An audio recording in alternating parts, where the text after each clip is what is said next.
नमस्कार, जोहार, प्रणाम। स्वागत है सिमडेगा समाचार के यूट्यूब चैनल में जो नए हैं चैनल को सब्सक्राइब करके बेल आइकन जरूर दबाएं ताकि आने वाले सभी प्रकार के नोटिफिकेशन आपके मोबाइल पर पाएं।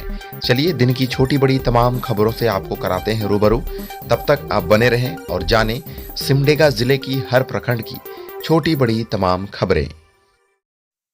बकरीद पर्व को लेकर सिमडेगा जिले भर में उत्साह का माहौल रहा, जहां पर सिमडेगा जिला मुख्यालय स्थित ईदगाह में हजारों की संख्या में मुस्लिम धर्मावलंबियों के द्वारा सामूहिक रूप से नमाज अदा की गई। नमाज अदा करने के दौरान मौलाना साकिब ने कहा कि बकरीद का पर्व बुराई की कुर्बानी है। अपने पास जो भी मन में झूठ है उसकी कुर्बानी है, इसके अलावा अन्य चीजों की कुर्बानी ही सच्ची बकरीद का पर्व है। वहीं इधर ताइक्वांडो सिमडेगा के द्वारा स्कूली बच्चों को आत्मरक्षा का गुण देने का काम कर रही है।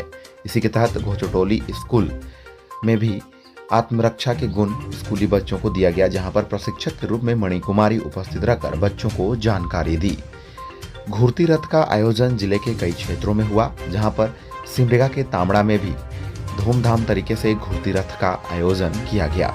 घुड़ती रथ में भगवान जगन्नाथ, सुभद्रा एवं बलभद्र की तीनों विग्रहों को रथ पर बिठाकर मुख्य मंदिर तक लाया गया, जिसके बाद नगर भ्रमण करने के साथ ही उसकी समापन की गई। सिमडेगा के नमाजी कॉम्प्लेक्स स्थित सभागार में झारखंड मुक्ति मोर्चा जिला समिति की बैठक का आयोजन किया गया। बैठक की अध्यक्षता जिला अध्यक्ष किशोर डांग के द्वारा की गई, जहां पर उन्होंने समिति की विस्तारीकरण के बारे में विस्तार पूर्वक जानकारी दी।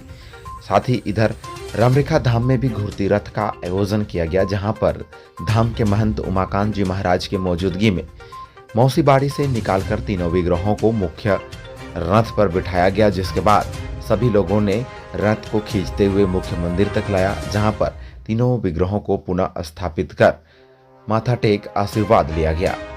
गवर्नमेंट मिडिल स्कूल बानो में बाल संरक्षण इकाई की ओर से स्कूली बच्चों के बीच बाल संरक्षण से संबंधित जानकारी दी। साथ ही उन्होंने बताया कि कहीं पर भी किसी बच्चों का शोषण हो रहा है तो इसकी सूचना बाल संरक्षण इकाई को दें ताकि उनकी मदद किया जा सके।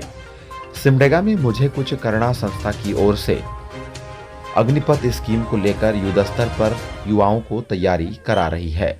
इसके अलावा युवतियां भी इस पर बढ़ चढ़कर हिस्सा ले रही है। निदेशक रविशंकर साहनी का कहना है, आदिवासी बहुल जिले सिमडेगा में इसको बढ़ावा देने का एकमात्र उद्देश्य है कि सिमडेगा से अधिक देश सेवा के लिए सैन्य सेवा में बहाल हो और जिले का नाम रोशन हो सके।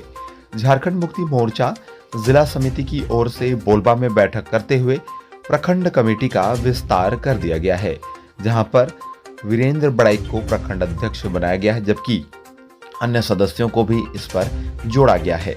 बकरीद पर्व को लेकर कुरडेग में भी उत्साह देखने को मिला, जहां पर सभी मुस्लिम धर्मावलंबियों के द्वारा सामूहिक रूप से मस्जिद में नमाज अदा की गई।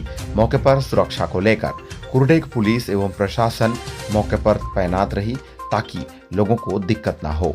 इधर जलडेगा के अलावा अब बोलबा क्षेत्र में भी जंगली हाथियों का आतंक शुरू है।